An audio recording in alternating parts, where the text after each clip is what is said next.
mihirapirana hoan'i Jehova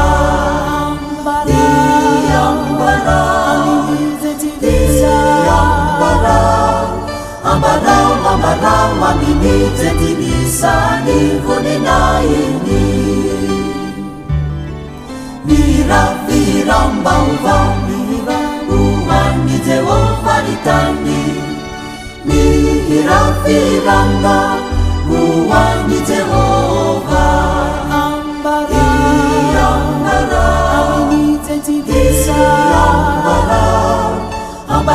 ambarao aminy ze tilisany voninainy mihirapirana mihirapvaovao mihirapirana mihirapirana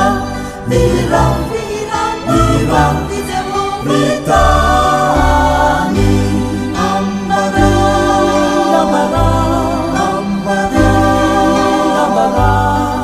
aminy ze tilisa ny voninainy ambarao aminy ze tilisa fa Jehova nomendrika izy nomendrika ny fiderana mihirapirana mihirapvaovao mihirapirana mihirapirana mitany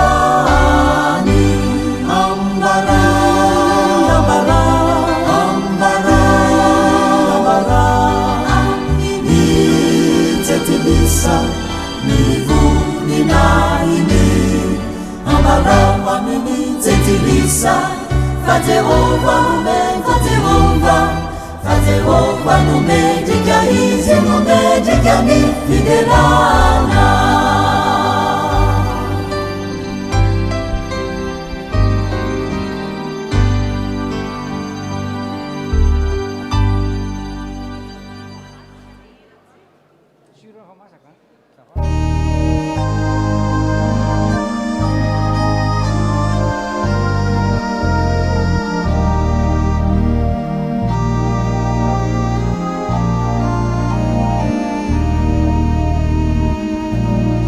Jesu apetraka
mandray ilay feo miantsoay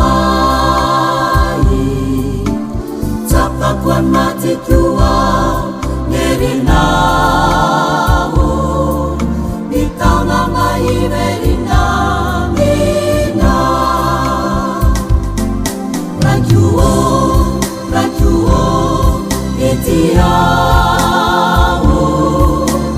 raisomba isanile zanaka faiza zainani teiumba anaraka nilidina rayo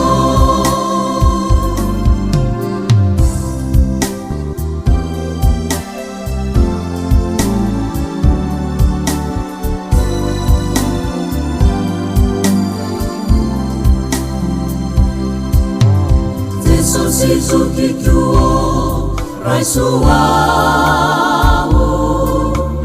wisanireo zandrina tianao menikireni talu faiuva raisoao jeso wana tumpuo itiao raisomba wisanireo zandrina faiza zainani teiuva anaraka nididinao jesu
Sanayanao Vamanakiyaradi Aminay panumpuna Saniyasa Amasu Ulumaru Yaramyaza Manatena Vukazu Aminyasi Zayefana Lenta Samiava Nunu Mena Wampesana Rairem Numyaramyasa Ewo Wavini Marana Kamu Maru Sesena Nuwa Hazukuputsuma Apandu Sufimenena Zakina Sanarutu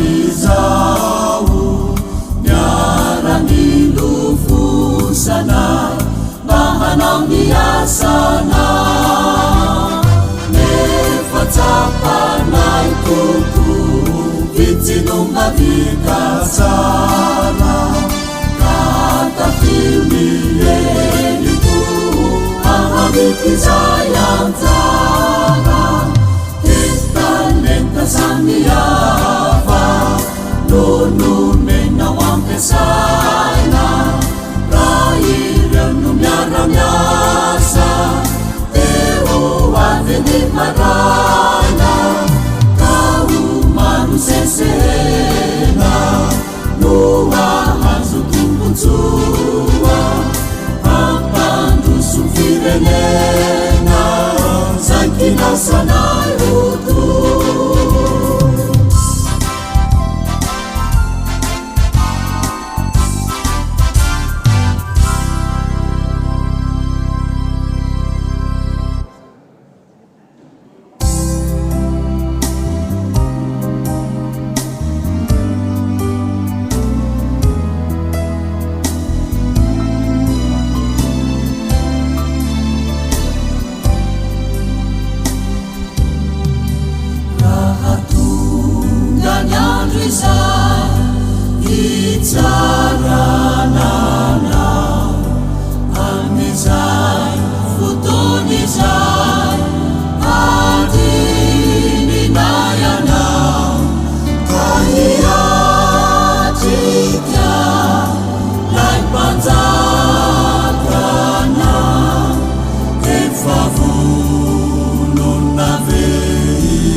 Fifaliana hatrany no ifanatrehantsika tava eto amin'ity toerana izay nataon'Andriamanitra nolokoloana antsika ity ary koa amin'ireo tapaka sinamana izay manaraka izao fotoana fanompivavahana izao amin'ny alalan'ireo ainao manjery ny fiadanan'i Kristy izay mihoatra ny fahalalàn'olombelona rehetra ny hiaro ny fonareo sy ny sainareo ary mihevitrareo ary ho azy rery ihany ny voninahitra fikolokoloana ny fiangonana amin'ny fanajana ny tompo sy fanarahana ny sorodalana ataony no loahevitra indray banjinina amin'izao alahady izay famaranana ny lasi-piangonana izao lasi-piangonana izay mitondra ny loahevitra hoe miara-mentana miara-miasa ampitiavana ary ny fanompom-pivavahana izay ataontsika anio dia miopana amin'izany loahevitra izany entretenir le corps du Christ. Nous sommes tous le corps du Christ, membres de son corps, et entretenir ce corps selon la directive de Dieu. Tel est le thème, et que le Seigneur nous bénisse tous en ce dimanche. Amen. Je vous invite à vous lever pour lire ensemble la leçon du jour. Yarakamak salamu volatra ici. Sambatra izay rehetra manaja ny tompo sy manaraka ny sorodalana ataony. Ny vokatry ny asanao tokoa no ivelomanao ka sambatra sy ambinina ianao.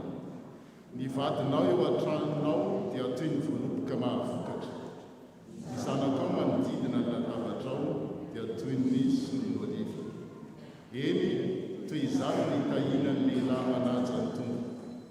Hitahy anao avy ao sionany eny ny tompo ka ny andro rehetra iainanao no hitahinao sy asambarany Jerosalema sy ahitanao ny zafikelyinao ny fiadanana ny man'ny Israely.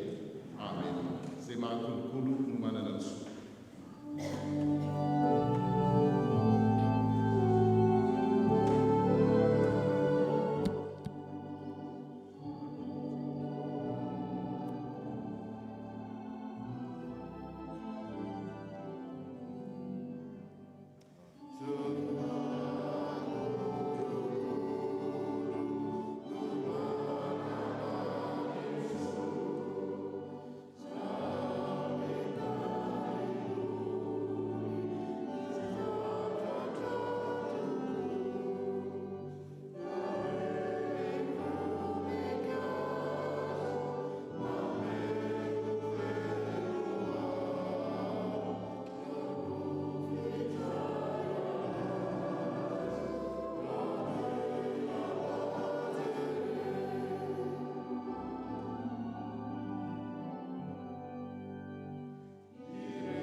Dia araka iombom-bavaka isika. Dia Andriamanitra rainay tsara indrindra misaotra anao indray izay satria no tantaninao ka novorianao eto amin'ity toerana maminay indrindra ity. Maminay satria toerana anolokolonao anay tsirairay avy. Toerana tsy anaovanao anay ho zanak'ikala hafa fa mitovy eo natrehanao tsy miakina amin'ny fombiazanay na ny fahalalanay na ny fanananay fa vorinao eto zay no miantony tokana dia satria tianao zay satria zanaka izay ary toerana toy itony ihany no sehatra ety an-tany ahitanan'izany tsy fanavaka vana izany fa ireo zay rehetra te ho avy dia raisina taonandro misaotra anao zay satria manana Andriamanitra toy izany Andriamanitra tsy miandry tambiny tsy miandry takany fa manome zava-tsoa rehetra maimaim-poana manome fahasoavana tovozy tsy rehetra ao amin'i Jesosy Kristy ary manome fiainana mandrakizay fiainana lehibe misaotra tompo satria feno ampoka ny soa neno anay ary zany no manosika anay hideranao hipololotra ao anatina eo ny fisaorana sy ny fankalazana zay tsy azon'izaniza fifenana arano fa vokatry ny fandresena ilana no ny amin'ny fandresena lehibe no ny amin'ny famonjena lehibe zay nataonao atao amin'i Kristy Jesosy raiso ny voninahitra ny anaranao tompo zay rehetra ataonay anio ho mariky ny fanoloran-tenanay na ny hira na ny feon'ny zava-maneno na ny fandraisana fandraisana tompo na ny rakitra na ny vavaka na ny toriteny na ny sodrano menao dia ho mariky zany antsaranao zany ary za rehetra voretina manaraka zao fitaovavahany zao na anio na anyrina any amin'ny alalan'ny podcast dia tsy avy fa miaona aminao ilay Andriamanitra zay. Seigneur, nous voulons te dire merci de tout cœur pour l'amour que tu as envers chacun de nous. Tu nous appelles chacun tel qu'il est. Mais c'est toi qui changes comme tu veux qu'il soit. Merci parce que il n'y a que à l'Église que nous pouvons entendre cette bonne nouvelle, que tu accueilles tout le monde sans exception. Et c'est toi qui changes. Nous n'avons pas le privilège de changer qui que ce soit. Mais c'est toi seul, Seigneur, qui change les cœurs. Et un cœur changé loue le Seigneur avec toutes ses forces, avec toute son âme, son esprit. Et c'est ce que nous voulons faire, Seigneur, aujourd'hui. Reçois notre adoration, nos louanges en ton honneur, le Dieu Tout-Puissant, mais à la fois amour. Au nom de Jésus-Christ. Amen. Araka ny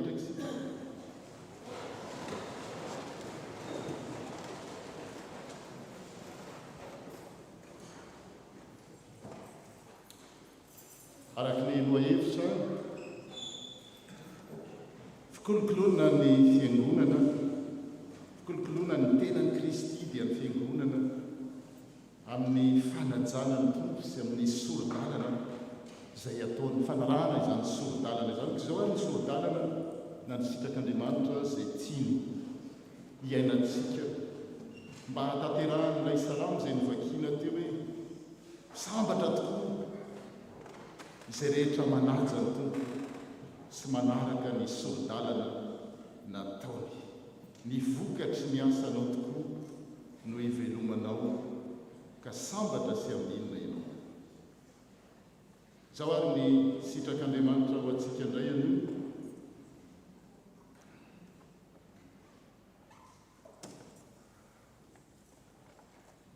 Aoka isika rehetra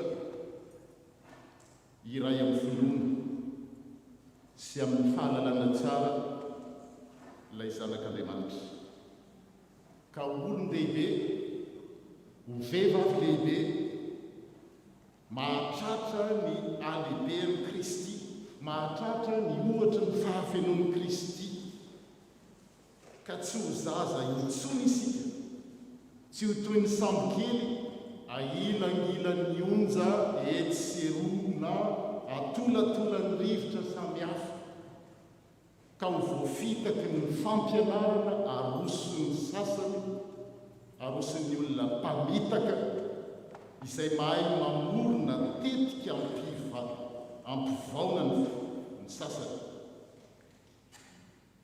ny fitiavana kosa no anambarantsika ny fampianarana marina ka amin'ny lafiny rehetra ne no hitombotsika firaisana ny Kristy izay izy rery ihany no lohany tena dia ny fiangonana. Alors tous ensemble nous aurons peu à peu une même foi et une même connaissance du Fils de Dieu. Nous serons des chrétiens adultes, hommes et femmes, chrétiens adultes, et nous atteindrons la taille parfaite du Christ. Nous ne serons plus des bébés, nous ne ressemblerons plus à un petit bateau poussé dans tous les sens par les vagues de la mer. Nous ne serons plus emportés de tous les côtés par les vents des idées fausses. Les gens ne nous trompent plus avec leurs mensonges habiles, mais en disant la vérité avec amour, nous grandirons en tout vers celui qui est la tête, le Christ. Telle est la volonté de notre Seigneur. Zany no sitrapon'Andriamanitra ary sambatra zay rehetra manaja sy manaraka izany sokodalana izany. Heureux ceux qui respectent le Seigneur et qui vivent comme il vient de le demander. Dao andiny tena ary tsika manoloana n'izany sitrapon'Andriamanitra zay mitona antsika ho lehilahy lehibe sy vehivavy lehibe, tsy zaza intsony ka mety fitapitahana fa hitombo ahatratra ny fahafenon'i Kristy. Ndao tsika hifanatry tava amin'ilay tompo satria nohony amin'ny Kristy izay maty amin'ny asy-fijaliana dia zotsika amin'ny mazanakitsika ny miaona aminy. Ary amin'izao ora sy fotoana izao dia hiaona aminy hamela heloka antsika izy fa tsy hiaona aminy hitsara sanatrian'izany. Koa raha roty izao fotoana izao sy hanaovana face to face, face à face, avec le Seigneur qui veut nous pardonner et ne pas encore nous condamner. Ndeha andiny tenitsika.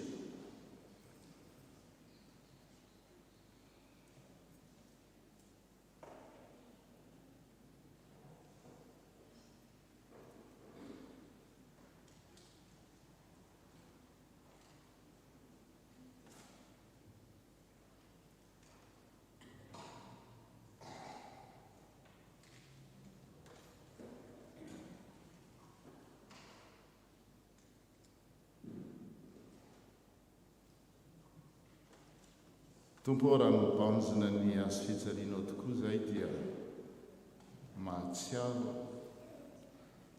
fa maty ianao mba hahatonga ny ho velona.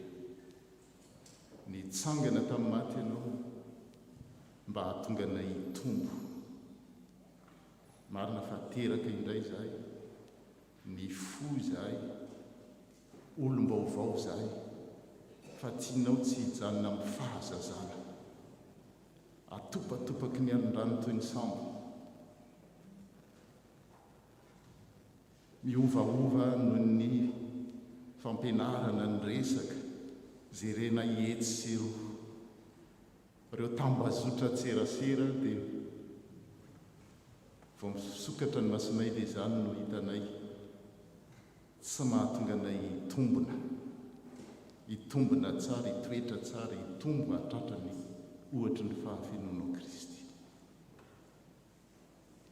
Raha mbanjina ny azo fijaliana izay dia mahatsiaro fa tsy tonga andeha hanameloka anay ianao fa ny tenanao aza ny nafoinao mba hahatonga anay ho avitra. Misy fetrany ihany anefa izany, fotoana amin-drano fo izany.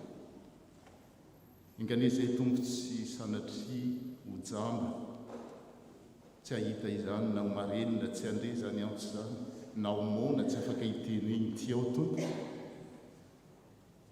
fa mba hanao tahaka an'ilay zanak'adala verina hiteny tsy mendrika ny antsoina hoe zanako intsony ao, nefa ianao niazakazaka nanantona azy na natsotra ny tananao izany no tianay ho iainanay amin'izao ora sy fotoan'izao tompo. Ary itenenanao indray fa tsy misy mahasaraka anay amin'ny fitiavanao izay nasehonao taon'i Kristy Jesosy. Manomboka izao ora sy fotoana izao dia hiova indray izay. Tianao dingana vaovao ary hiteny hoe efa lasa ny zavatra taloha. Ny mihina mety ratsy vitanay teto amin'ity tany ity. Mety nandratra, nampalahelo. Ninona lehibe an'izany dia fafanao izany ary omenao fiainana vaovao indray izay. Tanteraka izany tsy noho ny herinay fa noho ny amin'ilay anankiray izay maty teo amin'ny asijaliana ka nanavitra anay, manome anay hery vaovao ahafahanay miroso, mandroso.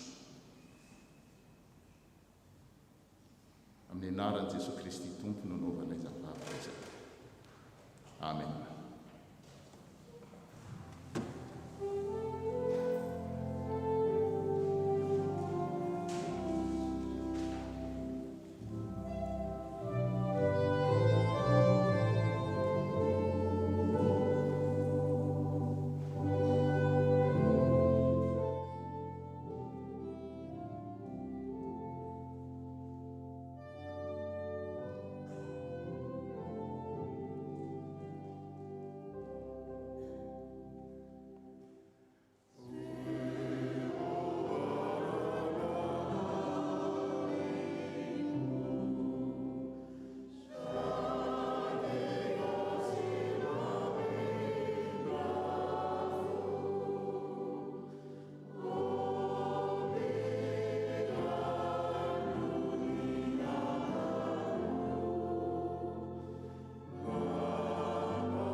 Itsangantsika andray ny teny soa avy amin'ny Tompo izay mitory ny famindrapony.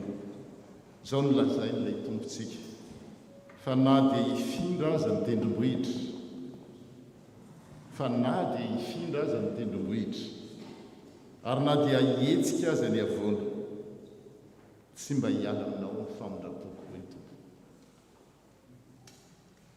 Tsy mba hiala aminao ny famindram-poko. Ary tsy hitsoaka ny fanekeny fihavanako hoy ny Tompo izay mpamindra fo aminao. Raha misy manota dia manana solovava ondray isika dia Jesosy Kristy ilay marina. Izy no avitra no fahotantsika. Noho izany, amin'ny anaran'ny Ray sy ny Zanaka ary ny Fanahy Masina no hanambarana fa voavela ny elokareo. Midy rany Tompo. Amen.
ho any amin'ny avy indrindra ho an'Andriamanitra.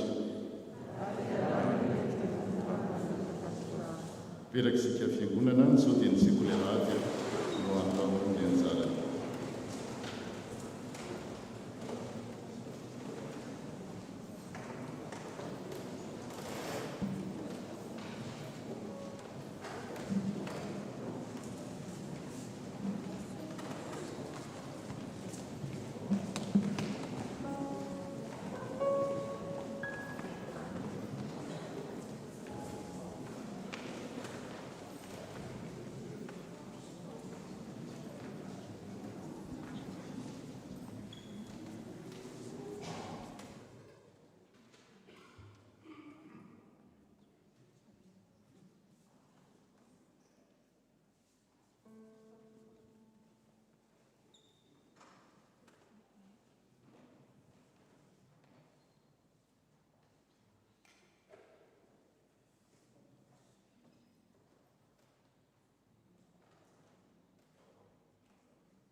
tonga ny fotoana izay amakina ny soratra masina isika dia mila izay ombonatsika ny rahavady katolika fanatsika efa misy fanompiovana resakonono nataontsika izany zahatelinao ny tompo ny voalohany.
Je vous invite à la prière. Seigneur notre Dieu, nous voulons te remercier pour tout, pour ce temps de culte, cette opportunité que tu nous donnes encore ce matin pour lire et écouter ta parole. Maintenant que nous allons lire tes saintes écritures, nous te demandons, Seigneur, d'ouvrir nos cœurs et nos esprits afin que nous puissions recevoir le message que tu veux faire passer à travers ton serviteur. Que le Saint-Esprit descende dans le cœur de chacun et qu'il agisse dans la vie de tes enfants. Que tout ce que nous allons entendre ce matin, Seigneur, soit des paroles qui nous touchent, nous réconfortent et nous encouragent dans notre quotidien. C'est au nom de Jésus-Christ, notre Sauveur, que nous faisons cette prière. Amen. Nous allons commencer la lecture dans Genèse 2, 18 à 24. Voatombokontsika ny famakinany teny, izany dia ho hitantsika ao amin'ny Genesisy faharoa, andininy fa 8 ka hatramin'ny fa 4. Vakintsika amin'ny anaran'ny Tompo. Dia hoy ny Tompo Andriamanitra: tsy tsara raha irery raha olombelona, fa aoka hanaovako mpanampy sahaza azy izy. Tany no nanaovan'ny Tompo Andriamanitra ny karazam-bibidia sy ny voromanidina rehetra, ka dia netiny teo amin'ny olombelona ireny ahitany izay anarana itsony azy, ary dia izay anonoanandra lehilahy azy no anarany. Toy nomendra olombelona anarana ny bibidia fiompy rehetra sy ny voromanidina rehetra ary ny bibidia rehetra, kanefa tsy hitany izay mpanampy sahaza azy. Ary ny Tompo Andriamanitra nahatonga andra olombelona ho sondriatory sy ho renoka, dia nalainy ny taolana iray tamin'ny tehezany ka nosoloany nofo. Izao ny taola tehezana nalainy tamin'ireo olombelona izany no namboarin'ny Tompo Andriamanitra ho vehivavy izay nentiny teo amin'ireo olombelona. Tamin'izay dia hoy raha olombelona hoe: ity ahay mba mitovy amiko, fa taolana avy amin'ny taolako ity sady nofo avy amin'ny nofoko. Atao hoe vehivavy ity, satria lehilahy no nanalana azy. Izany no andaozan'ny lehilahy ny rainy sy ny reniny ka hifikirany amin'ny vadiny, ary anjary tena iray ihany izy roa.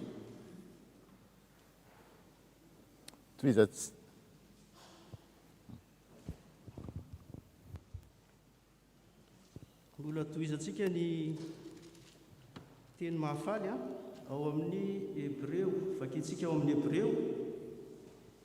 Hébreo toko faharoa manomboka amin'ny 9:7 mijanona amin'ny 9:1. Natao tahaka ny rahalahiny i Jesosy,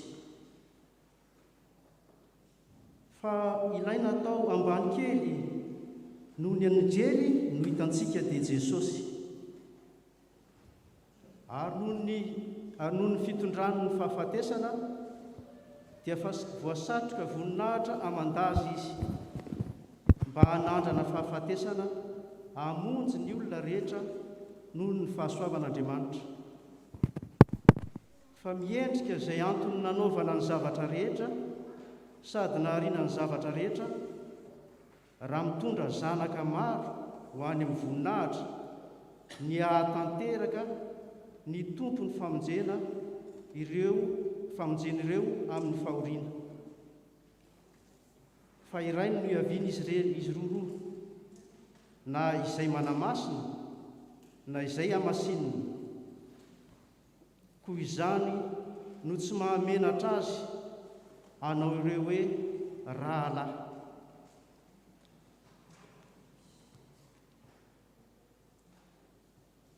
Toizantsika ny vakiteny araka ny marika toko 10 din'ny 2 hatramin'ny 4.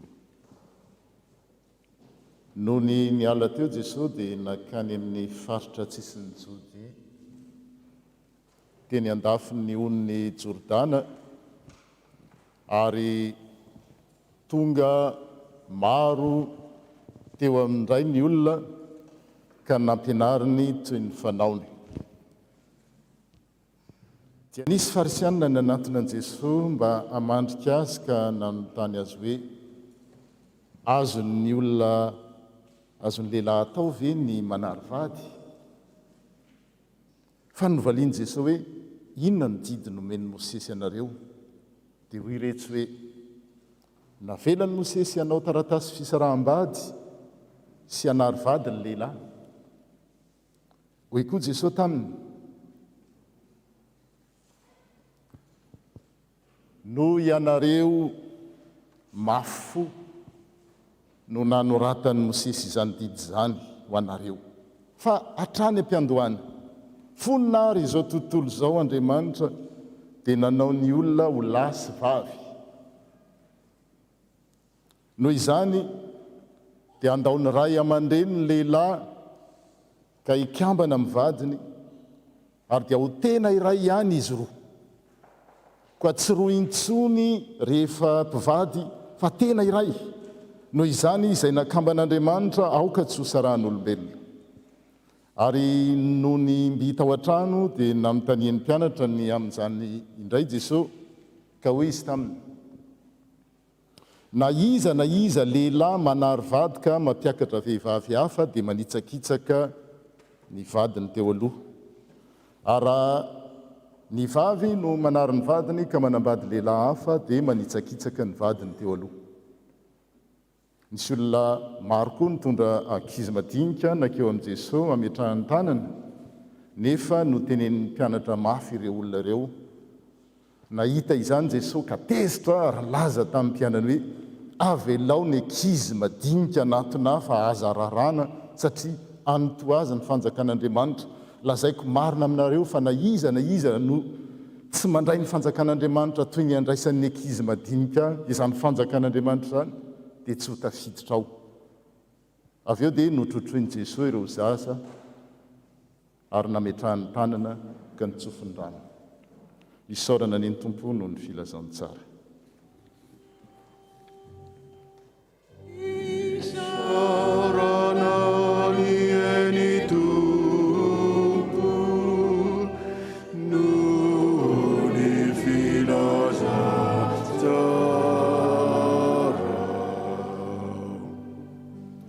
Eo am-pitsanganana no anaovantsika ny andininy 7 amin'ilay hira teo.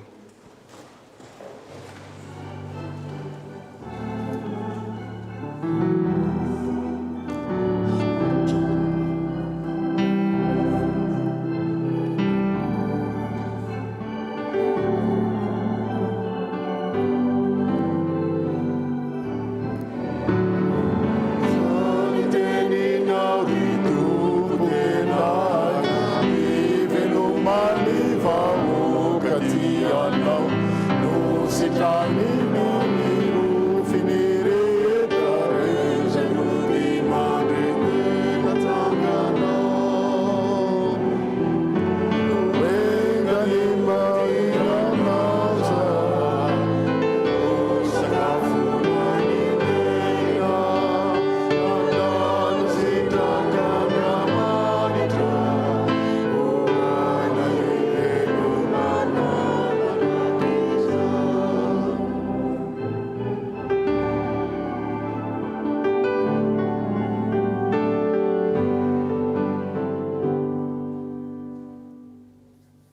mivavaka isika le teninao tokoa tompo no sakafo ivelomanay misaotra satria manasa aminay amin'izany sakafo zany ianao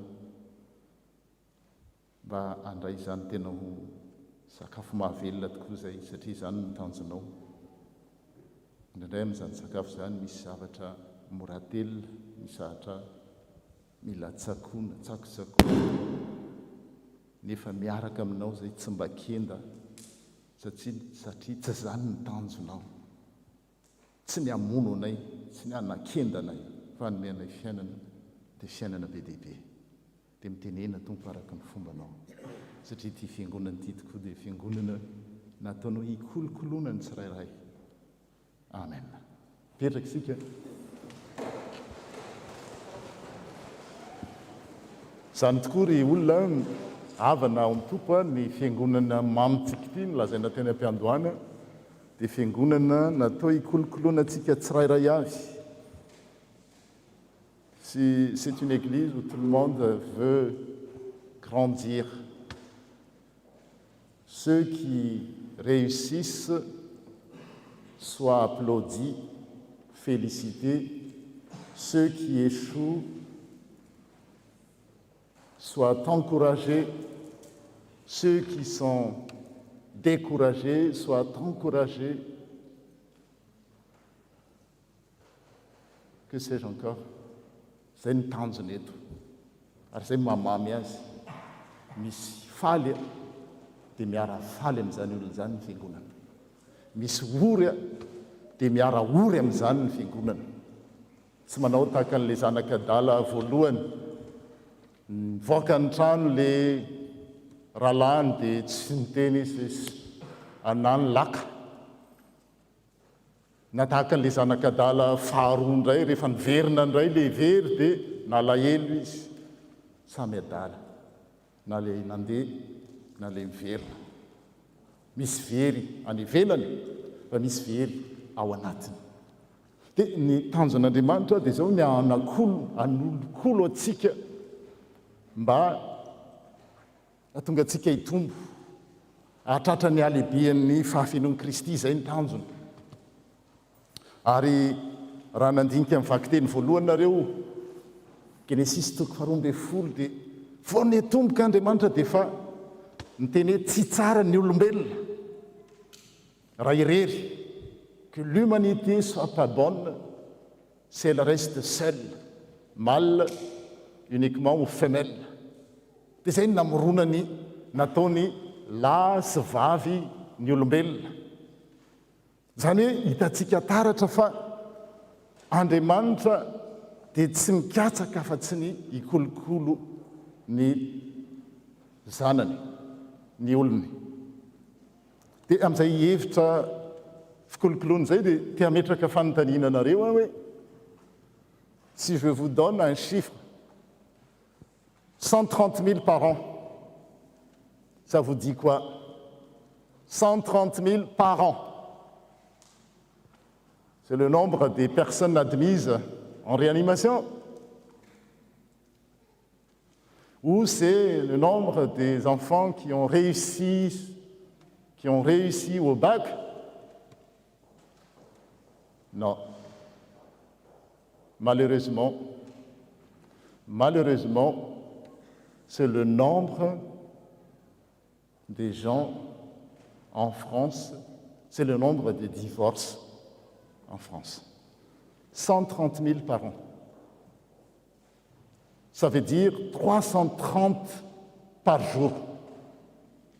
C'est-à-dire là, aujourd'hui, il y a 330 personnes qui divorcent. Betsaka zany. Dia ny fiangonana mikolokolo dia tsy manenjika an'ireny olona ireny. Zay mantsy mifaditso ny fiangonana. Satria maro amin'ireny olona ireny tsy nisafidy hisaraka. Fa raha azony natao dia miafika eo izy fa tsy azo ny efina intsony ary tsy fantatritsika ny ainany. Ka ny fiangonana indraindray manilikilika azy ireny tokony apiditra azy, hiakompanie azy, hitantana azy. Dia tsy mena toerana rehefa tonga ohatra any sa tsy teny hoe aiza mba tsy fanondromolotra fa tsy mahazo miandraikitra eo amin'ny fiangonana ianao raha voarava tokantrano dia tsy misy tsony zany fieritreretana hoe manome an'ireny olona ireny nouveau départ ka zay eo ihany fa ny fiangonana koa zany dia zao ny ataon'ny fiangonana dia voalohany araka mivolaza teo mitantana reo olona rehetra zay mety rava tokantrano ahafahany ray manao dingana vaovao ary tsy zay ihany fa ny ataon'ny fiangonana koa dia ny misoroka mba tsy hatongavany reo zay tsy lasa amin'izany ho rava anankiroa zany ny asan'ny fiangonana raha sanatrika misy lavo arenina ary raha sanatrika misy tsy sanatri raha misy mijoro dia ahoana natao atao zay tsy halavo azy fa mora be no miteny rehefa tonga le tsy fetezany zavatra tsy mahazo manao an'izao zao dia lasa double peine le faharavana efa manginy fotsiny avy eo mbola misy indray ary eo amin'ny fiarahamonina indraindray indrindrandrindra ny fiarahamonina zay nevitsika dia misy olona miafy eo amin'ny tokantranao vo hitsakitsaka vo vona vo ratsy inona ny tsy aretany fa noho ny vavan'ny fiarahamonina dia miaritry ny mafy ao izy dia izay no hitany ireo taranaka hoe zany ny fanambadiana tsy zany mihitsy no tadiavin'ny fiangonana ary ny tenin'Andriamanitra koa dia hoe ny tsy hisarahana fa ny tanjon'Andriamanitra dia zao ny tokantrano iveloman'ny fitiavana ary raha namaky ny salamo zay voasoratra ho an'io teo tsika nangalana ny lohahevitra dia sambatra zay rehetra manaja ny tompo sy manaraka ny soro-dalana nataony dia eo ambany eo dia zao no teniny zao ny mifandriny tompo hoe ny vadinao ao an-tranonao dia toy ny voaloboka mahavokatra hoe mijery vadinray zany ianao dia chérie tahaka ny voaloboka mahavokatra no ho an'izay manambady ho an'izay tsy manambady dia tsy voatery tsy maintsy vady ihany koa le izy ny vadinao ao an-tranonao dia toy ny voaloboka mahavokatra zany hoe misy prospérité dans tous les sens ny zanakao manodidina ny latabatra ao dia toy ny solofon'oliva eny toy izany no hitahina ny lehilahy na ny vehivavy manaja ny tompo hitahianao izy io nane ny tompo ka amin'ny andro rehetra iainanao no ahitanao ny asambaran'i Jerosalema sy ahitanao ny zafikelinao izy anjaniry an'izany fa zay tsy manana an'izany ko tsy tondrona molotra tsy eritreretina hoe écarté dans le plan de Dieu fiangonana tsy manao an'izany ny fiangonana dia ivelaran'ny olona rehetra na izy na izy ary tsy miakina amin'ny zavatra nataony na tsy nataony no hijeren'Andriamanitra azy fa noho ny fitiavan'Andriamanitra rehefa tsy mbola ao anatin'ny saitsika izay zavatra dia mety mbola tsy fiangonana fa association fa ny fiangonana dia izao hikolokoloana ireo izay mijoro mba tsy ho lavo ary anarenana ireo izay lavo mba hijoro sy hanohy satria ny fiainana mitohy fiangonana ohatra zany no antsoina hoe fiangonana mamy ary zay ny hira teo hoe izay mahakolokolo no manana ny soa jerentsika ny zavan-tseho tamin'ny tantarany Jesosy raha niona tamin'ireo fariseo izy farisianina zay nanatona azy dia farisianina manatona azy mpitondra fivavahana ohatranay zany manatona an' Jesosy tsy manatona azy anaraka azy fa manatona azy aninona amandrika dia nisy farisianina nanatona an' Jesosy mba amandrika azy zany hoe ce qui motive ce qui leur motive c'est vraiment comment tendre un piège ary eo ny mila hoe kolokoloana le fiangonan'Andriamanitra tsy manam-pahavalo lay ratsy zay 420 ora isan'andro dia zao mitady foana hoe aiza no aminganana ny zanak'Andriamanitra aiza no ahoana fiteny malagasy daraboka anadaraboana azy ary zay ny ilaina hoe mila kolokoloana ireo zanak'Andriamanitra satria variana amin'ilay fiainana miazakazaka mitady vola manenjika ohatran'izao dia atsy efa kikisan'ilay ratsy tsy kelikely efa menjera fa zay vao tonga saina hoe inona ty dia isika fiangonana mila mitaizany reo mpiambana ao amintsika tsy misy akanavaka tsy misy mihitsy manana antoka garanti hoe ka tsy ho lavo raha tsy miambina amin'Andriamanitra. Mety tsy lavo androany ianao fa sanatria mety ho rapitso satria ireny olona lavo reny dia tsy ny safidy izy, mety misy ny safidy fa ao amin'ny tokantrano dia anankiroa tsy azonao terena mihitsy ny olona ray rehefa hoe andeha izy. Dia raha ny fiangonana zany mbola manenjika andray fa tsy manolo tanana dia izay ny teneniko hoe avy rososina ny fahovazana, double peine.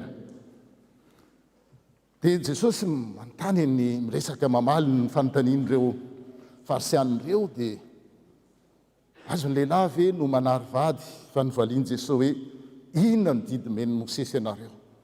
Dia hoy iretsy hoe navaliny Mosesy tao amin'ny didiny dia hoe nanao taratasy fisaraham-bady izay mbola toizan'ny jiosy hatramin'izao.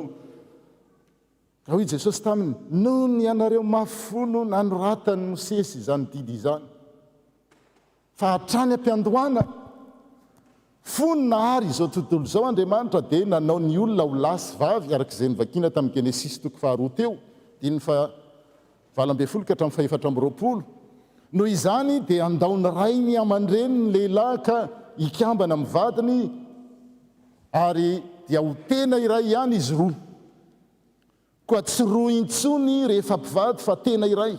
Noho izany izay nakamban'Andriamanitra aoka tsy ho sarahan'olombelona. Zay zany sitrapon'Andriamanitra voalohany izay nakamban'Andriamanitra dia aoka tsy ho sarahan'olombelona. Ary io mikambana ao anatin'ny fitiavana fa tsy mikambana ao dia ny fiarahamonina misy matsy hoe mpivady dia fiarahamonina sisy makana ilana mivavan'ny fiarahamonina dia ao nefa efa tsisy fifampizarana tsisy nininona intsony fa cohabitation. Tsy izay ny tanjon'Andriamanitra.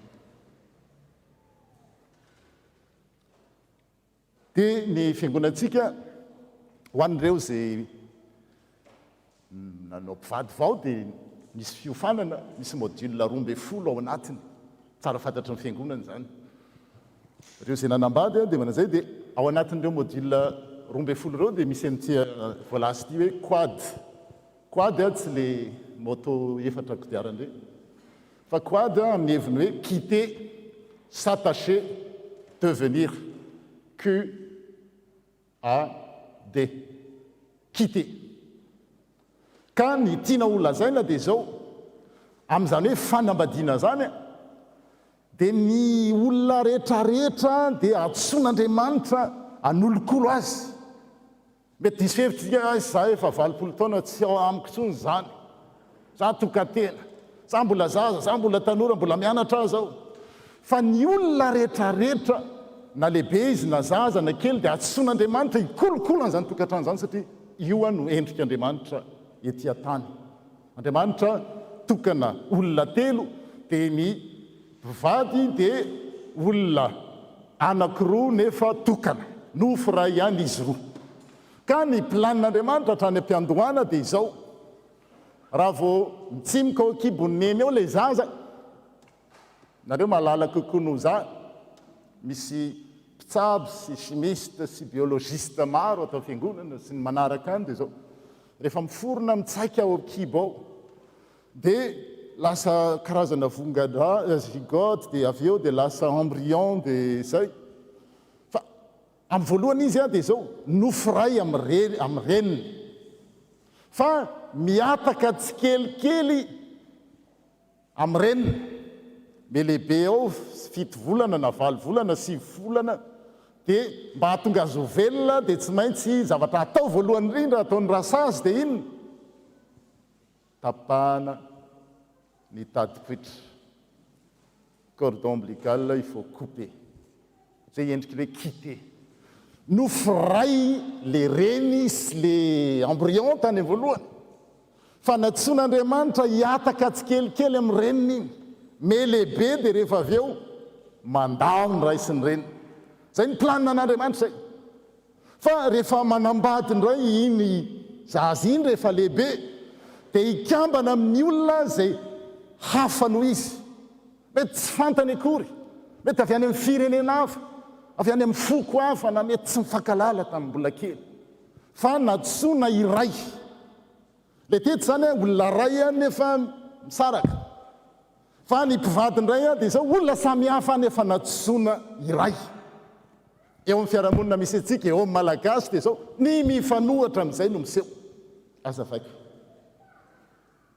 rehefa manambady ny zanakitsika na isika zanaka manoloana ny ray aman-dreny dia le ray aman-dreny lehibe na le fianakaviana miditra ao amin'ny tantaran'le mpivady vao raha dadabe izy dia dadabe na mbola tia frantsa raha ohatra atsika tia eropa dia dadabe na dada na neny a dia zao mbola miditra ao nefa ny soratra masina dia zao tsy izay mihitsy amin'ny fotoana izay hanambadianao dia tsy ny ray aman-dreninao intsony no akaiky anao indrindra tsy midika kory zany hoe tsy tiana dada sy neny quitter s'attacher ne veut pas dire abandonner non c'est pas ça le commandement de Dieu. Le commandement de Dieu c'est de honorer nos parents fa mila miataka amin'ny ray aman-dreny mila fanapahana couper le cordon ombilical mba hatonga niny efa tsy zaza intsony izy fa olon-dehibe satria atonga azy iray amin'ny vadiny dia tsy maintsy tapaka aloha ny fifandraisany ato le tapaka tsy hoe voatery hoe tsy tiana intsony tsy izay mihitsy fa manomboka amin'ny fotoana izay hanambadiany olona anankiray dia nofo ray izy ary mahatonga ny hoe izay saran'Andriamanitra aoka tso izay atambatr'Andriamanitra aoka tso saran'olombelona dia zao no ny fidirany miavana ny ray aman-dreny ao amin'ny tantaran'ny mpiainany zanany za teo amin'ny fiainako nahitan'izany tsika mety mijery n'izany fa rehefa miditra ao na ampidirinao le ray aman-dreny miditra mety kely tsy zao mihitsy nitazako an'io zanako tany aminay izy zao aty aminao izy ohatr'izao dia mazava azy fa miady ary mazana ary indraindray iny zaza iny ray koto ny antsona azy mialatsiny izay koto eto dia rehefa lehibe izy dia mbola koto kely ihany nefa efa olona miteraka dia ohatran'izay zany hoe ny tian'Andriamanitra ety le mariage commence par paradoxalement par une rupture tapaka amin'ny ray aman-dreny ary efa misy an'izay fahatapahana izay vao afaka ikambana tsy afaka ikambana amin'ny vadiny mihitsy ny lehilahy na ny vehivavy raha mbola ny ray aman-dreny no misitona azy eo teny hébreu amin'ilay hoe tapaka quitter dia hoe inona ny etsonon'rareo azy hoe soudé misy coupure zany ohatran'ireny manao soudure reny tsika dia tsy maintsy diovina aloha le partie anankiroa zay vao afaka mitambatra merci mon cœur voilà super satra abramilisa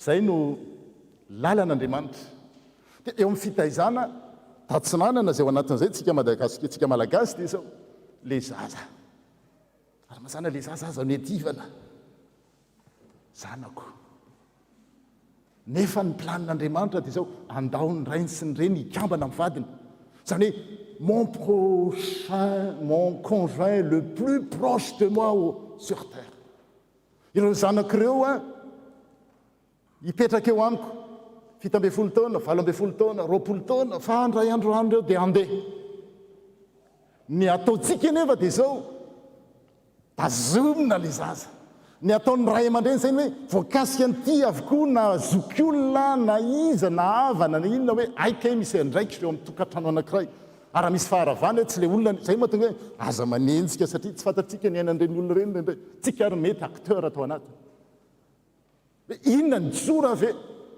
misy olana ave dia za ndray miditra hoe raha nadady na nabavika za makitikity ianao na ohatra miditra na le mpivady kio ny vadiny tsy malala ninninona mihitsy fa ny havana any no mahafantatra voalohany zany miteraka ny fivakisana zany miteraka ny faharavana amin'ny tokantrano ary zay ny hoe c'est l'affaire de tous ny mpivady dia natsoin'Andriamanitra iray ho nofo ray ihany fa le zaza zay ray tao akiboneny dia natsoina hiataka amin'ny ray androany ary tsy maintsy hiala izy ary tsy afaka iray amin'ny vadiny izy tahaka ny planin'andriamanitra raha tsy manapaka n'izay tsikelikely koa ny ray aman-dreny ka samy ray aman-dreny mandefa ny zanany tsikelikely le zazako miala tsikelikely eo amin'ny ray aman-dreniny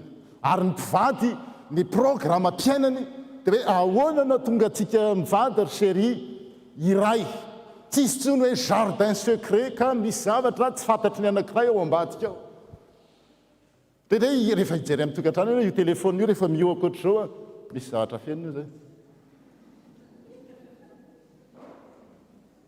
ka mijerijery io telefôny io raha normalement io tokony ohatran'izao izy misy message rehefa mioako ohatr'izao io mieritserety zay za tsy mitery iza senasenanao fa mailomailo ihany zay fa adino ihany zay fa tsy zay ny vaovao mahafaly dia zao hoe ny programa ny mpiainana ho an'ireo zay anao pavaovao satria amin'ny fiangonana zay inoko aloha mety misy mifanohatra amin'izany tsy maninona mihitsy hoe zay lava dia lavo any izy dia écarté non fa ny fiangonana zay inoko dia zao ahafahan'ny olona manao dingana vaovao araka le sitrapon'andriamanitra teo fa tsy araka ny nataony teo aloha ndray ary zay ny mila fitantanana zay satria mety lavangenao dia ny nataonao teo ihany nataonao e fa ny fiangonana zay fiangonantsika dia zao ahafahan'ny olona rehetrarehetra miaina manao nouveau départ tsy miverina amin'ny teo alohantsony fa mandeha araka le sitrapon'andriamanitra teo lehilahy lehibe sy vehivavy lehibe mahatratra ny ohatry ny fahafenon'ny Kristy quitter s'attacher et devenir une seule chair ho an'izay mpivady zany ho an'ireo zay maniry hivady daza mieritreritra mihitsy rehefa ao amin'ny tokantrano ao dia zao ny zanako iny lasa source de conflit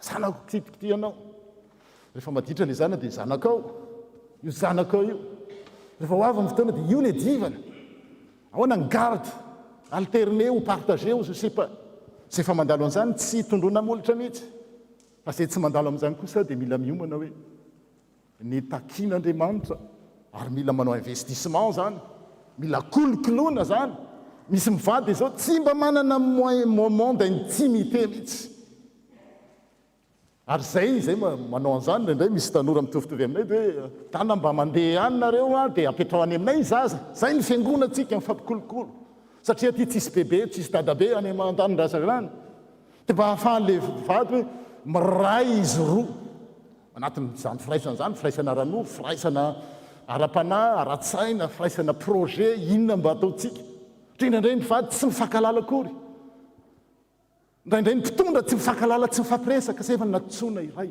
satria mipampiady ao ambadika ao mitady foana amakisana zay satria zay no asan'le ratsy zay nakamban'andriamanitra aoka tsy sarahan'olombelona dia zay zany ny programme antsika ho fikolokoloana tara hoe zany hoe mikolokolo zany dia zao tsy miandry i voninkazo io dia fa asiana zezika dia atao ohatra zao fa tsy rehefa malaza izy hoe fa inona ny tranga ary ny fiangonana dia sehatra anaovana an'izany araka ny lazaina teny mialoha ka mitodika amintsika ny tenin'andriamanitra anio teny hoe mikarakara zay ny ampivady fa azo ampiarina amin'ny fiainana rehetrarehetra io na o misampana na o fiangonana dia zao ny fikolokoloana entretien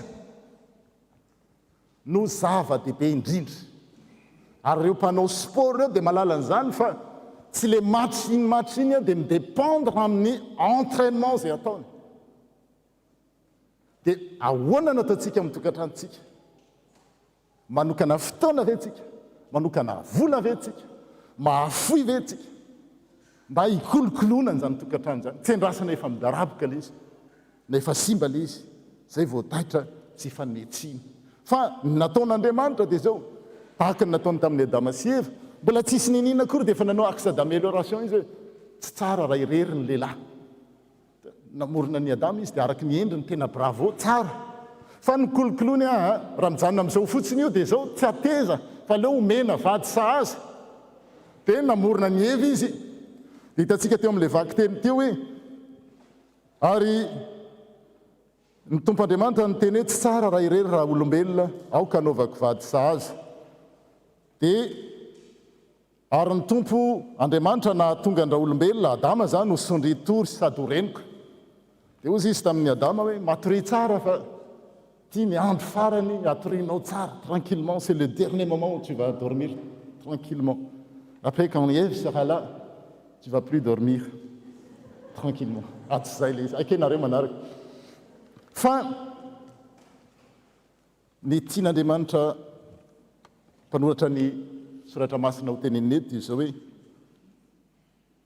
ny lehilahy sy ny vehivavy na manambady izy na tsy manambady ny olombelona dia ao anatin'ny planin'Andriamanitra ary ao anatin'izany planin'Andriamanitra zany dia zao ao anatin'izany voarin'Andriamanitra zany dia zao tsy maintsy kolokoloana jerena hoe fiangonantsika kolokoloana tsy mety an'izany le tsika misy ny voninkazo misy ny lacroix misy ny tableau misy ny panneau acoustique zany hoe mivelatra tsikelikely kolokoloana ny fotoana zay lanitsika n'ireny dia hikolokoloana mba hahatonga atsika ho tamana sy ho mamitsika ity fiangonana ity satria eto n'ity fiangonana ity no ahaizantsika mitombo sy mivelatra hikolokoloan'Andriamanitra atsika koa dia mitaona atsika ny tompo manontany atsika hoe manokana fotoana hikolokoloana ny fanahinao ve ianao manoloana ny azakazaka etsero ny fitadiavana ny fianarana zay tsy ratsy ny aktivité etsero aiza ho aiza ny fotoana hikolokoloanao ny fiainam-panahinao mikolokolo ny vatanao ve ianao satria misy koa lay-panahy hoe ny fanahy ihany tahaka ny kristianina tao Korinto dia ny vatana tsy karakaraina mihitsy rehefa tonga ny aretina zay vao tonga saina hoe fa maninona mikolokolo ny fifandraisana ve ary indrindraindrindra mikolokolo ny tokantrano zay nametrahan'Andriamanitra atsika io tokantrano men'Andriamanitra atsika io ny fantany fa mahasoa atsika dia anjara atsika no manao investissement amin'izany ho voninahitra Andriamanitra irery ihany amen.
ry havana araky ny loahevitra zay nybanjintsika sy nitoriteny-tsio dia andaony ray raha lehilahy ka ikambana amin'ny vadiny ary nofo ray ihany izay koa dia tsiza fa ilay Jesosy Kristy zay inotsika zay nandao ny lanitra nandao ny rainy tonga tetỳ tany ikambana amin'ny fiangonana mahatonga asenao ho fofombadin'i Kristy ary hiara-honina aminy mandrakizay amin'ilay fiainako avy izay koa ny finoantsika zay hiarahantsika manambara amin'izao ora sy fotoana izao ilay Jesosy Kristy zay nandao ny lanitra tonga tetỳ tany namonjy atsika tonga atsika ho fofombadiny ary hiaraka amin'ny mandrakizay ho nofo ray aminy zay ho azy mpiara-manjaka aminy dia atsika ary zay atsika dia azy hiaraka hitsangantsika anambara izany finoana izany.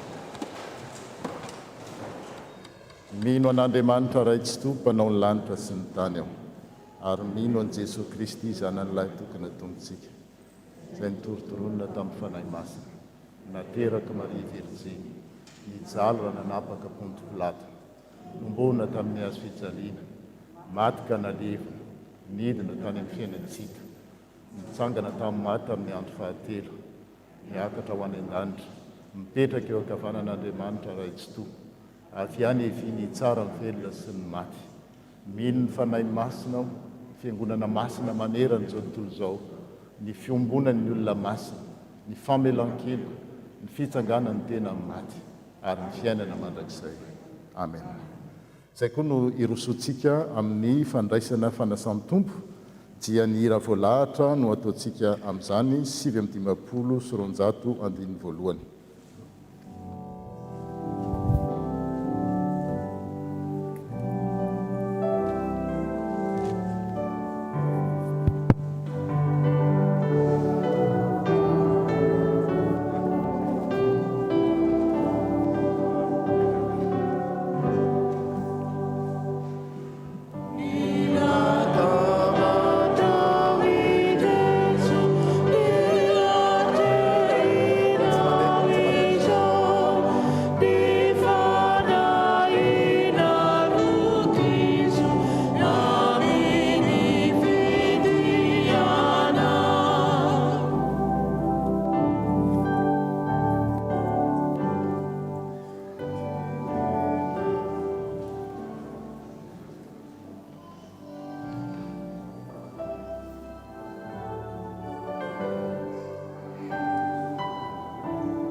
Ry havana mivelatra manoloana antsika ny fanasana masina noho ny famehana ara-pahasalamana dia tsy afaka hifandraitanantsika ho aminao ny tompo zahatra efa natombotsika hatramin'izay araka ny fitenin'ireo sembany langage des signes dia izao no ataontsika amin'ny akavia sy ny akavanantsika izay midika hoe ho aminao any ny tompo.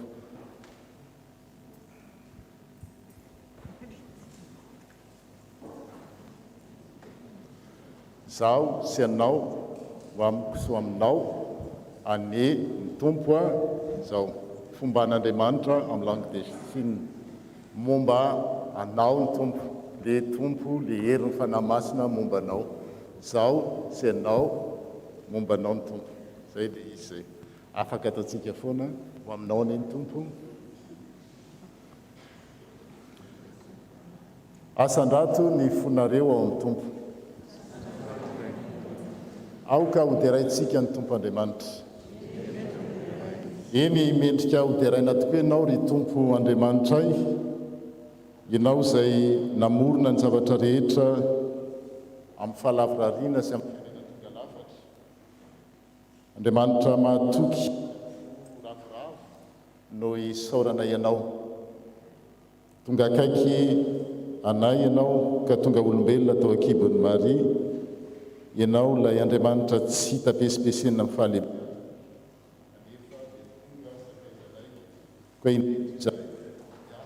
ireo anjely mioby ianao manao hoe masina tsy Jehova tomponay.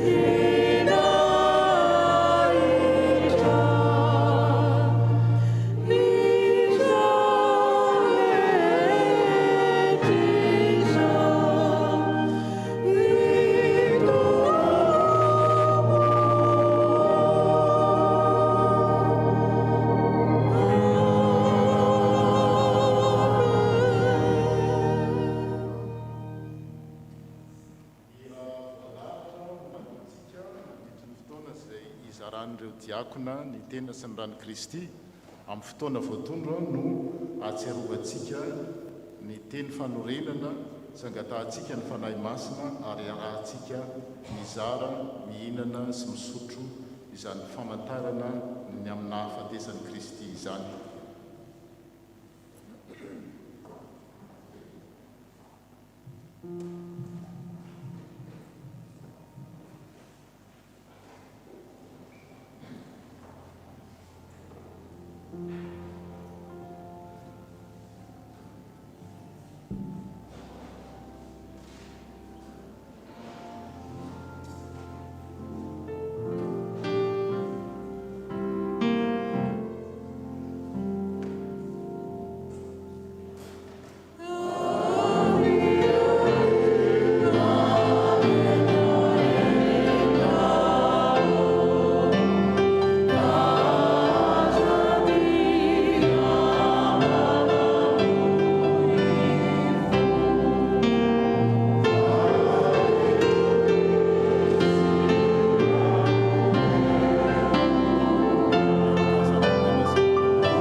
Jesosy Kristy raha nandray mofo ary efa nisaotra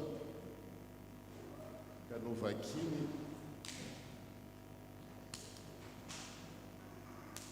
dia ho izy tamin'ny anana raiso hanina faitsiny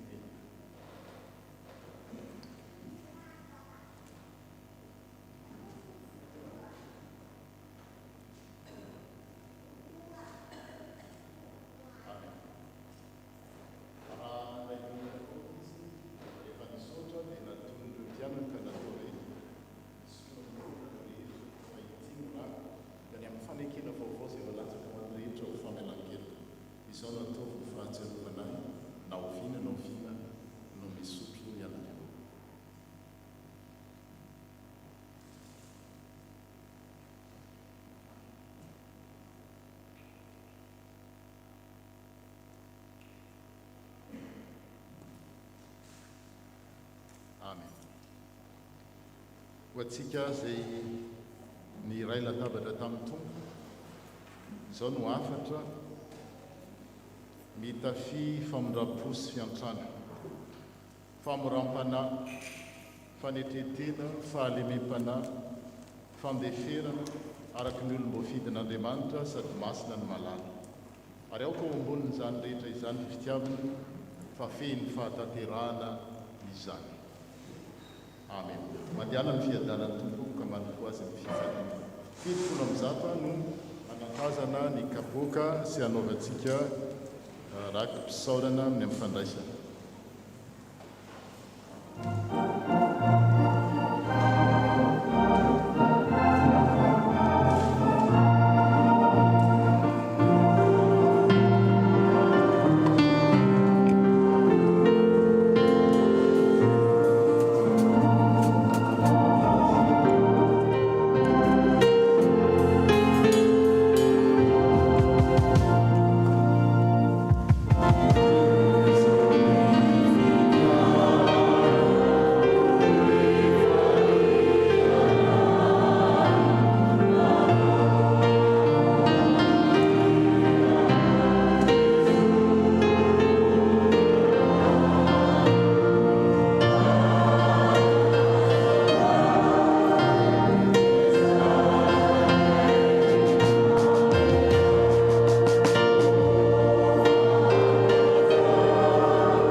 Miarabetsika rehetra indray natratra izao alahady voalohan'ny volana oktobra izao ho amintsika hatrany ny fahasoavana sy ny fiadanana avy amin'ny Jesosy Kristy tompontsika.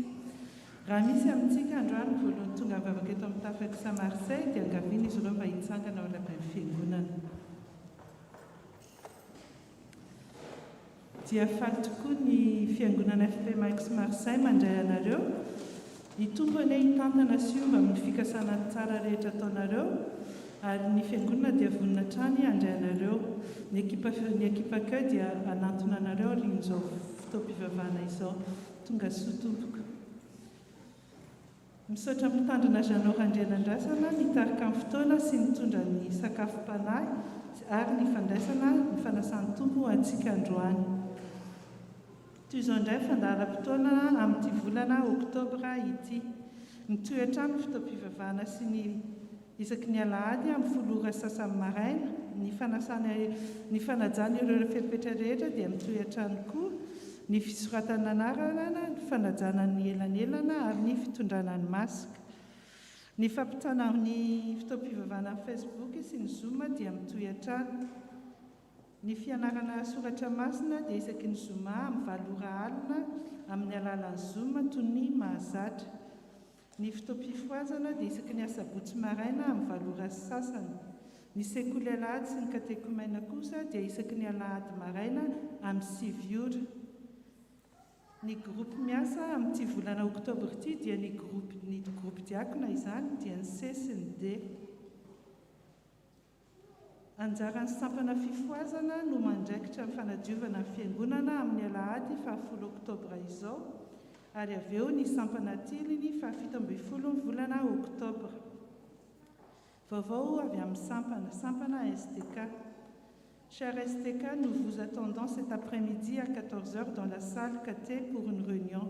Merci, le bureau du STK. Asa Vialar. Mituetra miasa eto amin'ny fiangonana isaky ny asabotsy maraina amin'ny valora ka hatramin'ny 4 ora sasany hariva. Hitanina trano isika amin'izany. Raisina an-tanandroa koa ireo izay maniry hanolotra sakafo atoandro ka afaka manantona ny bureau. Isaorana an'Andriamanitra lehibe mpivita soamatsara moa ny Lacroix sy ny panneau acoustique dia misaotra amin'ireo rehetra nandray anjara tamin'izany.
Dia izay zany mila antsika amin'ny fiangonana amin'ny sabotsy izao ka dia manantena ny fahatongavantsika maro izany.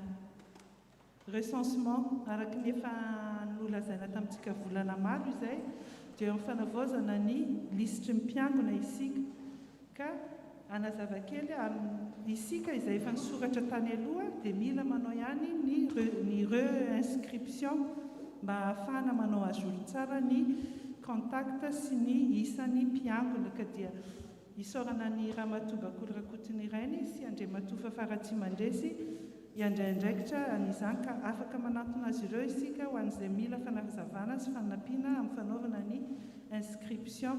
Mariana fa amin'ny 11 oktobra izao fara ny fisoratana anarana izay fantatsika fa ny 11 novambra dia isy ny fanavaozana ny diakona ka dia mila taperitsika ny 11 oktobra izany mba ahafahantsika manaja ny ilay délai.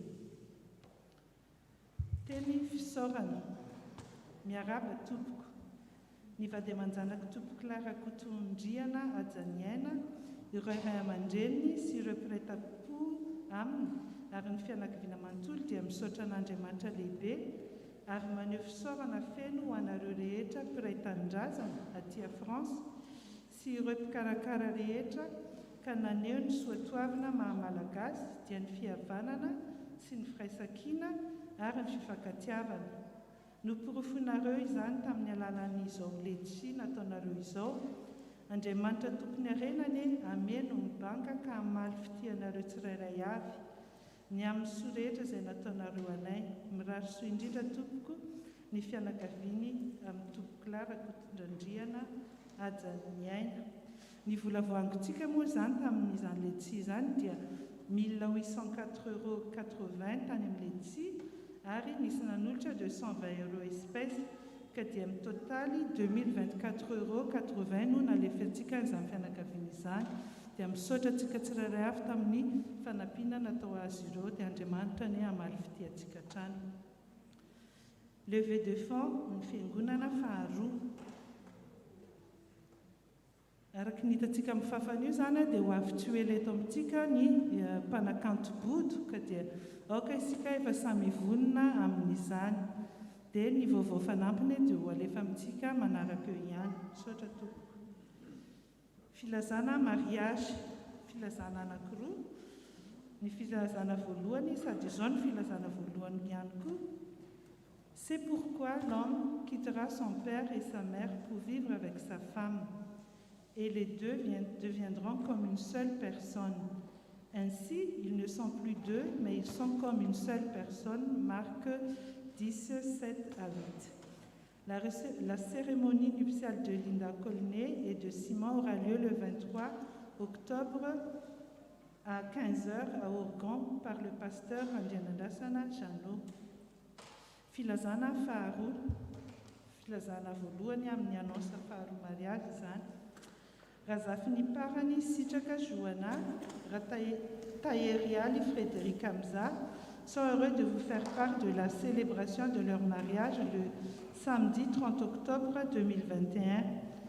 Leurs parents se joignent à eux pour vous convier à la cérémonie qui se tiendra à 15h en l'église réformée de Saint-Gaudin, adresse 10 avenue de Boulogne, 31 800 Saint-Gaudin. Sitraka Razafparani si Frederica Tairali. Dia misaotra tompoko. Aokisika atsiaram-bavaka izany fikasana tsara roa izany mba ho tanteraka soamantsara. Fangatana, fanampiana, efa nalazaina tamintsika tetiany ny fangatany mpitandrina Harjona Marie-Angèle mandalo fahasahiranana izy amin'ny fandoavana ny facture ny prestataire à domicile any zanany Laurent izay tsy salama noho ny aretina nahazo azy tamin'ny taona 2018 ka noho izany dia tsy afaka mandeha irery izy fa lasa dépendant zany dia tsy maintsy misy mpanampy aide à domicile tonga isan'andro ka misy facture mitetina 3334 € tokony alohan'ny 30 septembre. Misy ny participation ny MDPH fa dia kely ka ny anjaran'izy ireo zany dia mbola misy 3334 € ka dia ho antsika izay maniry tsy hanampy azy ireo dia afaka manantona ny ekipa finance amin'ny izany.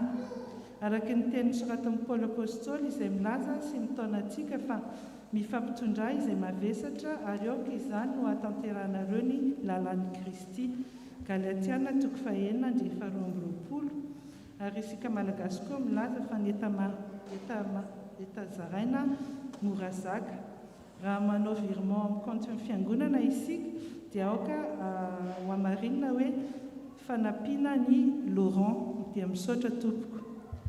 Filazana manjo ho an'ny mpitandrina sy ny tompon'andraikitra ary ny vahoakan'Andriamanitra ny FPMA amin'ny finoana sy fanantenana fitsanganantena maty no ampandrenesan'ny fianakaviana sy ny tafo FPMA Orléans antsika fa nodimandry tamin'ny 24 volana septambra teo ny mpitandrina Ralaison Gabriel.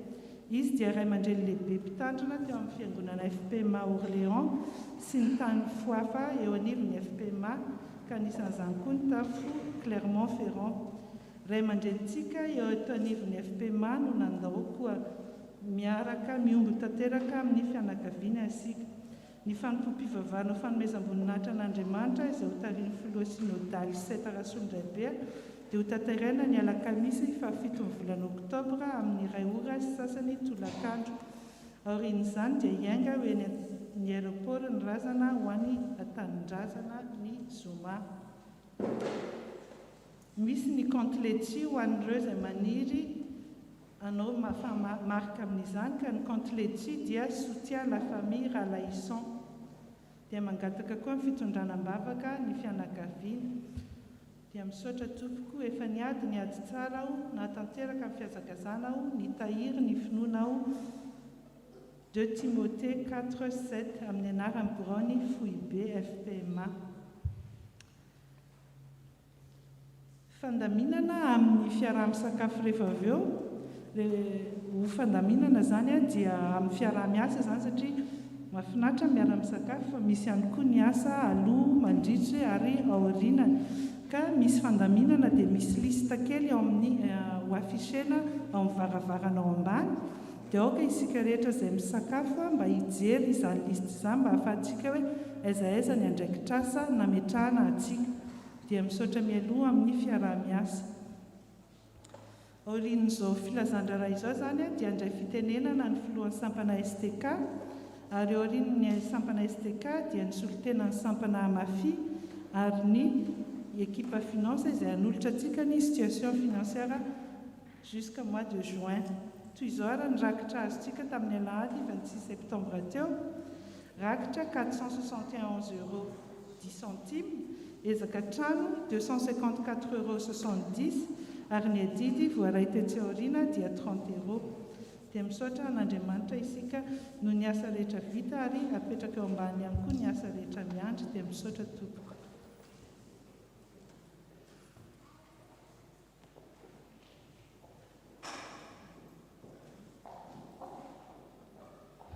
Bonjour à tous, je vous salue au nom de notre Seigneur Jésus. Je me tiens devant vous pour prendre la parole au nom de tous les jeunes de l'Église. Depuis plusieurs mois, voire années, nous sommes en discussion avec le pasteur qui nous a sollicité pour un projet, un culte préparé et animé par les jeunes de la paroisse. L'objectif étant de permettre à nous, jeunes, de s'exprimer, de partager notre foi et nos louanges à toute l'Assemblée. Et nous sommes heureux de vous annoncer que ce projet se concrétise enfin. C'est un projet qui se fera de manière mensuelle, en accord avec le comité paroissial. Ces cultes seront conduits en français. Nous revisiterons quelques cantiques. Le répertoire des chants sera mixte. Le tout sans renier notre culture et notre identité malgache. De plus, au lieu de suivre le péricope, des thèmes spécifiques seront abordés en fonction des dimanches et nous travaillons toujours en collaboration avec le pasteur pour cela. Vous êtes donc tous conviés, enfants, jeunes, moins jeunes, parents, grands-parents, pour rendre culte tous ensemble à notre Seigneur ce dimanche 10 octobre pour le premier culte ayant pour thème prédestination ou volonté humaine, la souveraineté de Dieu. Nous remercions le Seigneur pour cela et nous remercions aussi l'Église de nous soutenir et de nous accompagner dans cette initiative. Et nous vous demandons de nous porter en prière, que ce soit toujours l'Esprit Saint qui nous guide et qui nous inspire. Merci pour ce temps qui m'a été accordé et merci pour votre écoute. À Dieu seul soit la gloire.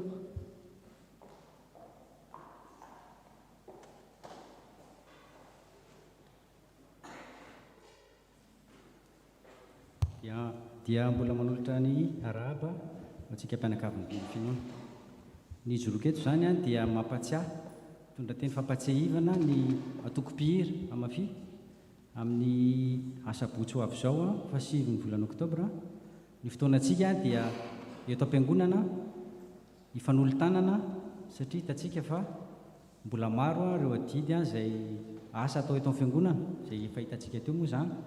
Ka ho tonga eto isika mpikambana amin'ny atoko-pihira ifanolotanana amin'ireo manao ny asa eto amin'ny fiangonana ary ihany koa ho faranana amin'ny dinidinika ifanakalozana mba ho fampandrosoanan'izany fikambanantsika izany.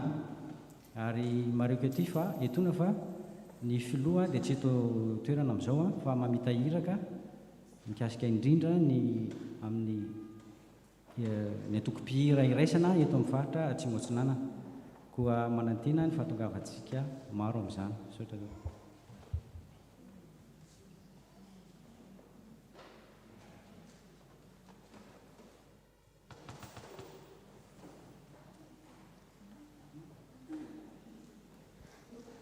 dia faly miarahaba antsika indray tompoko ny ekipa finance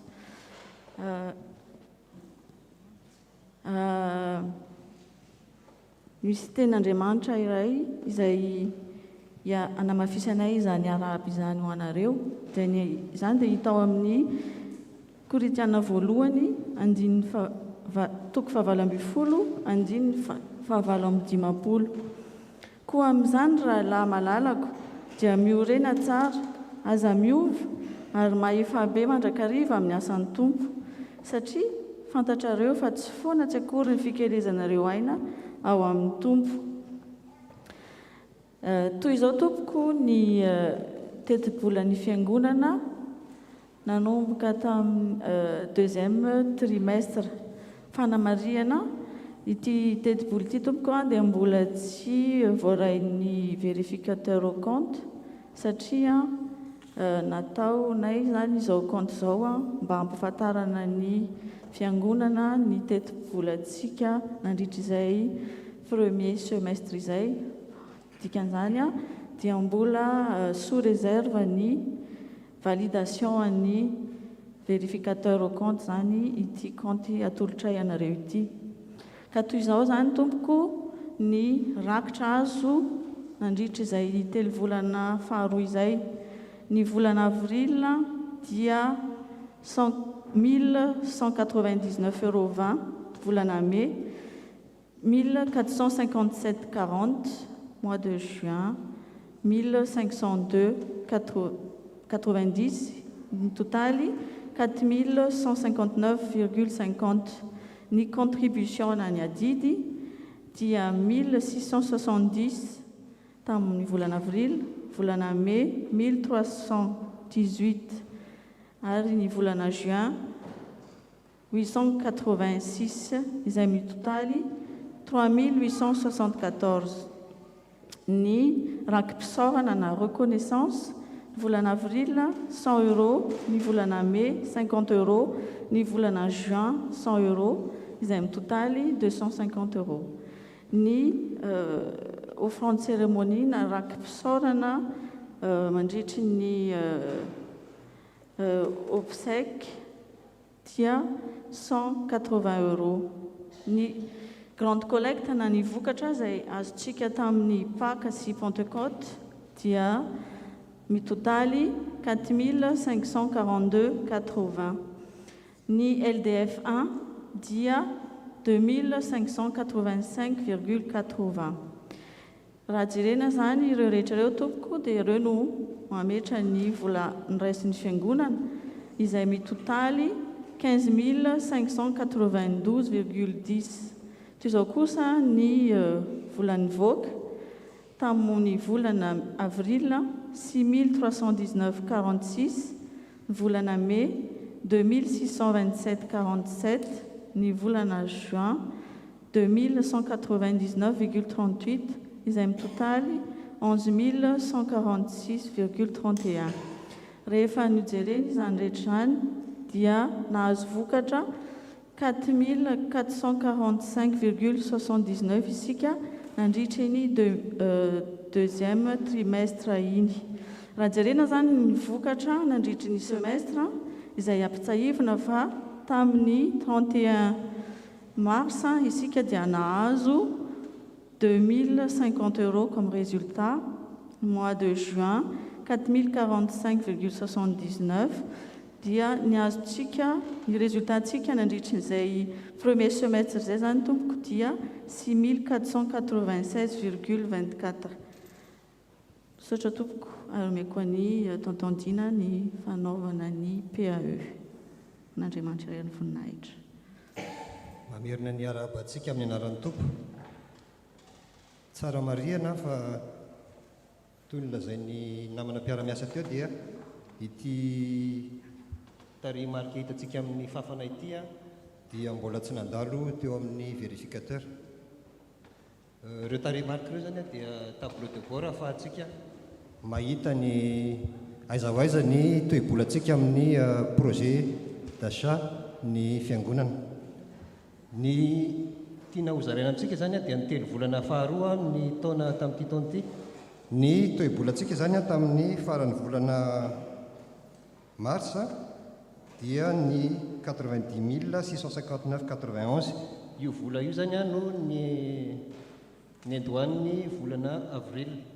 Dia hitantsika ao amin'ny souscription mois d'avril 1330 €. Ny offrande a 1385,55. Dia ny don a voaray a 40 €. Dia sous total ny recette-tsika zany a 2755,55. Dia ao ny vola miala dia ny échéance atsika isam-bolana 1331,06. Io échéance io zany a dia avril, mai, juin zany a dia hitantsika amin'ny fafana foana.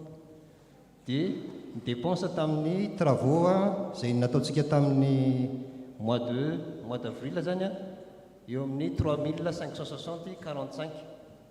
Dia sous total ny dépense 4891,51. Dia ny tarehimarika ny volantsika faran'ny volana avril 88 523,95. Dia hitantsika amin'ny report au mois de mai. Ny souscription mois de mai 1505 €. Dia ny offrande 1585,14. Dia ny don voaray 40 €. Dia ny total ny recette zany a 3130,14 no mois de mai. Ny échéance près tsy miova dia ny dépense tamin'ny fanamboarana 658,79. Dia dépense atsika zany a mois de mai dia mitentina 1989,85. Dia hitantsika ny solde 89 664,24 izay hitantsika amin'ny report mois de juin. Ny souscription mois de juin dia mitentina 1240. Ny offrande 723. Ary hitantsika nisy grande collecte tamin'ny PAE izay mitentina 3283,90. Ny recette-tsika zany a tamin'ny volana jiona dia 5247,10. Ny échéance après tsy miova dia hitantsika manaraka ny dépense 999,17. dia sous total ny dépense mois de juin 2330,77. Ny taream-bolantsika zany a amin'ny faran'ny volana jiona dia mitentina 92 580 57. Dia ireo tarehimarika ireo no afaka zaraina amintsika zany a hatramin'ny volana jiona. Fa mbola miara-miasa ny bureau finance mba hanao ny telo volana manaraka atsoatsy. Dia manentana antsika hatrany a amin'ny raha misy zany a souscription dia raisina tanandroa, raha misy ny don dia raisina koa. Manentana antsika zany a satria mbola maro ireo asa sy dépense miandry antsika amin'ny fanatsarana sy ny fanamboarana ny tranontsika, ka dia manolotra ny fisaorana sady ho antsika tsirairay avy amin'izay ezaka mbola atao. Dia misaotra ny tompo satria noho ny fitiavany lehibe no mahatonga antsika toy izao sy nahazo antsika ny trano. Dia man'Andriamanitra iray ny voninahitra.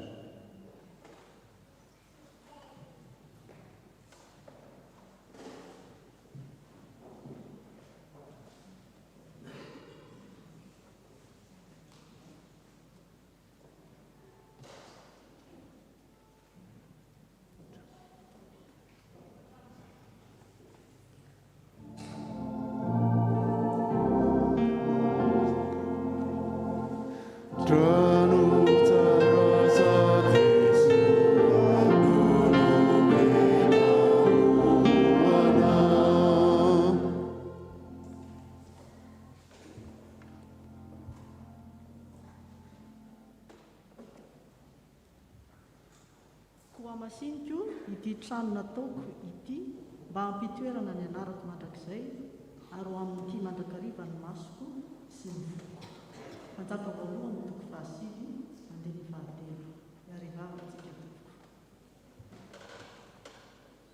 tompo misaotra sy mankasitraka anao izahay amin'ny teny fampanantenana nomenao anay teo fa mitsinjo ity fiangonana ity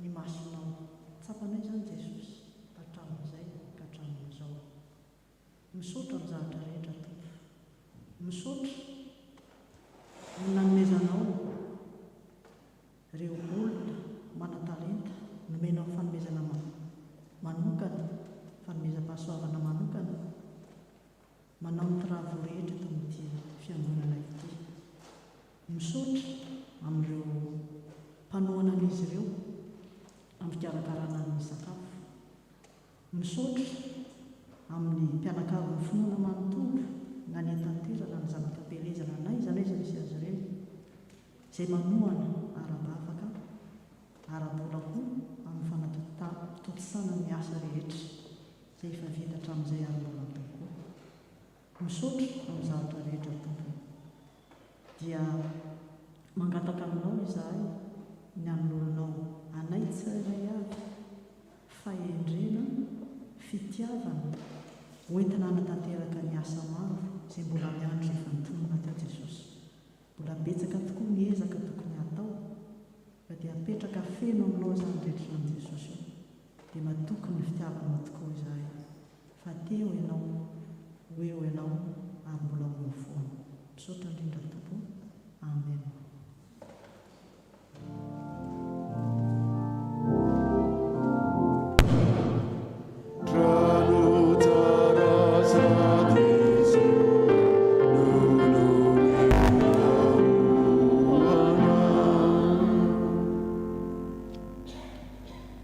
Misaotra an'Andriamanitra sika ry havana misaotra an'Andriamanitra sika ny amin'ny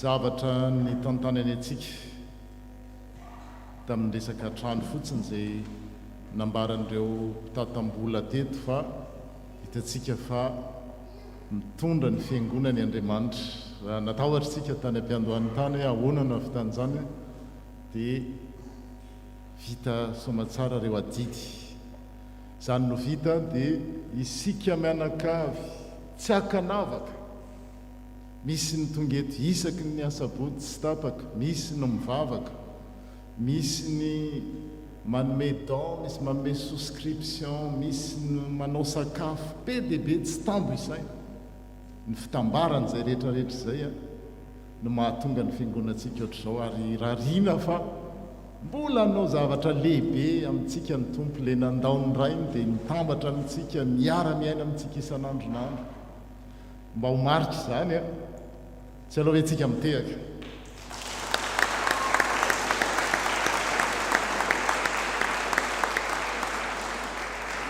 mitehaka ho antsika mianakavy izay nandray anjara amin'ny afiny rehetrarehetra tsy voatanisa Andriamanitra malala azy sy ireo izay mbola anao satria mbola ho avy koa be dehibe ho avy arinao anampy antsika ny amin'izany tonga amin'ny fotoana ny fanoloran-tena amin'ny alalan'ny rakitsika satria don de soi izy io fandrakotra no anehoantsika azy dia ny hira voalahatra no atao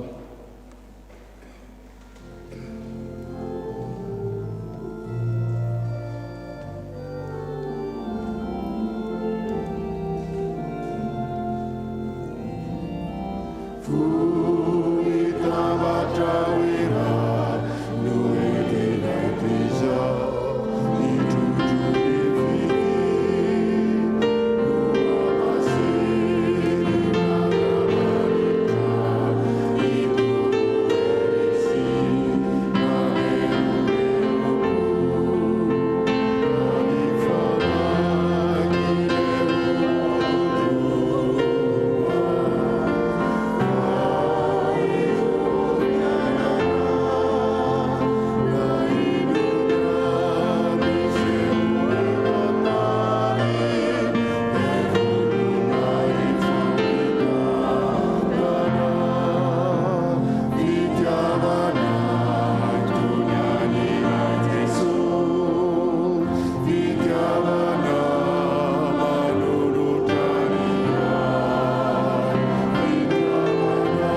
vavaka sika ry havana dia raha laza voninahitra ny atolotrainao ry Andriamanitra ray zanaka fanahy masina.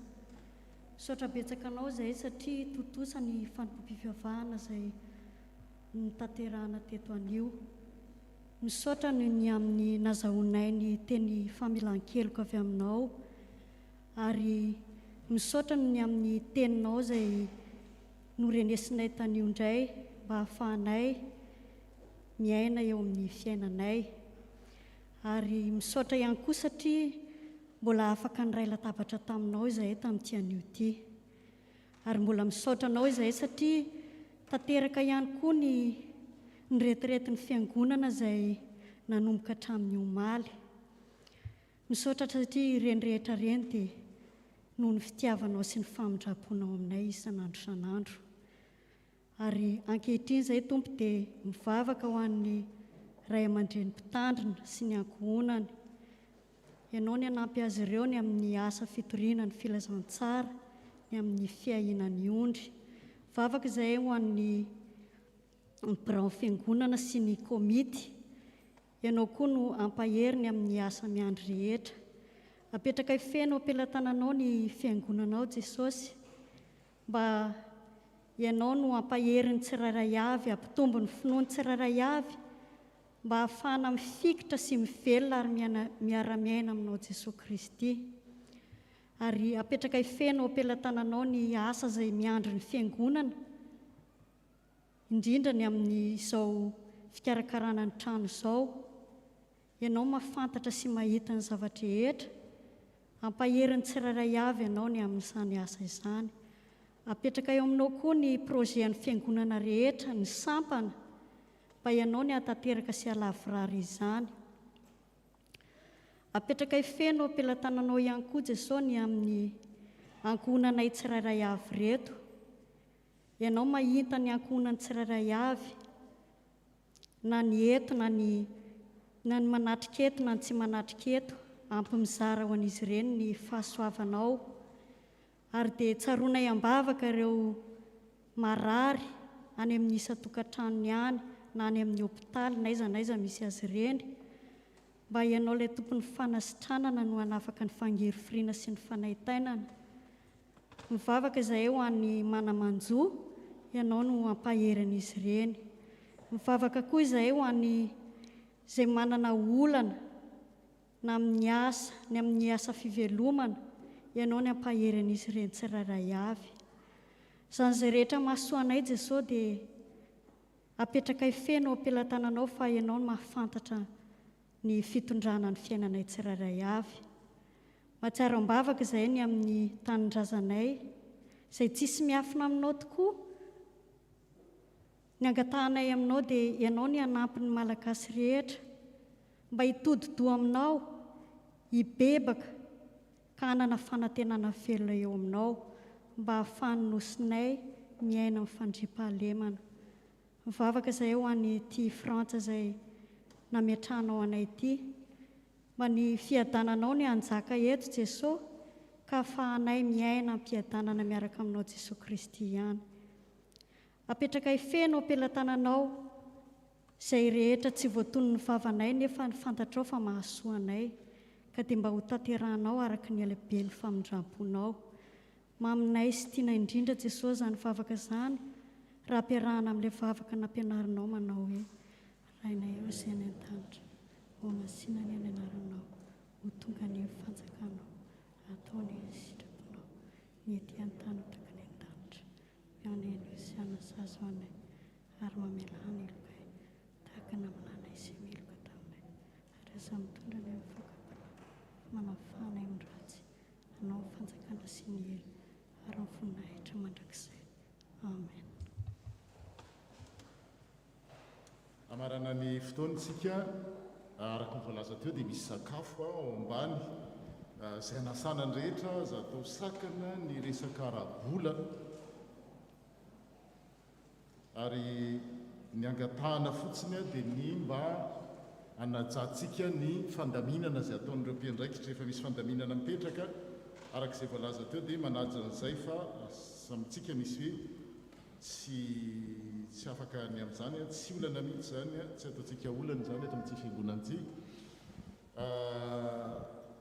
farany dia farana dia mandeha ny fotoana isaky fotoam-pavahana hatramin'izay nisin'ny famehana ara-pahamehana zay ara-pahasalamana zay dia tsy afaka nandray tanana anareo teneriana ntsony aho satria raha araky ny fandaminana dia tsy tokony janona ela amin'ny toerana ray tsika hatrany am-boalohany ka tsy hoe tsy te handray tanana anareo fa no ny fanajana fa ny angatahntsika dia ny iverenan'izay indray isaky mivoaka dia miaraba mifandray tanantsika na fampijery fa atreto aloha dia zao no ataoko anareo tahiny tompo anareo aminareo ane ny fiadanany tompo fa ny rariana dia ny afahantsika manao an'izany antema fadimy ary ataontsika eo mpitsanganana dia faranana amin'ny ary mira faneva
efa miantso ny anaranao ahy ianao raha mitany rano ianao dia ombanao ary raha mitany ony ianao dia tsy hanafitra anao izy raha mandeha eo anivon'ny hafa ianao dia tsy homay ary tsy hirehitra aminao le lafo fa izao no Andriamanitra ao dia ilay ray ny masin'ny Israely mpamonjy ianao satria sarobidy eo imasoko ianao eny manandanja sady tiako aza matahotra hoe ny tompo fa mombanao aho mandehana amin'ny fiadanana amen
miatany mba ho fazava mba ho tiro sy fanasiniza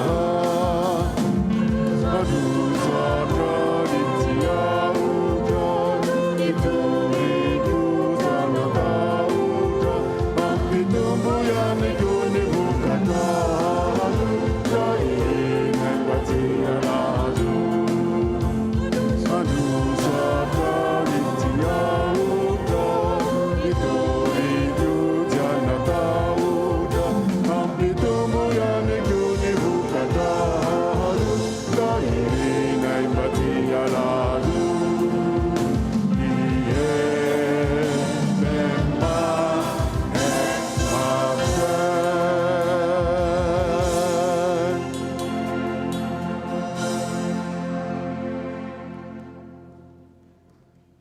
nahatra hoan'andriamanitra ray izay hatramin'ny taloha indrindra ka ho mandrakizay mandrakizay mandehana amin'ny fiadanana ka manontolo tompo isaorana ny andriamanitra. Bon dimanche à toutes et à tous et bon appétit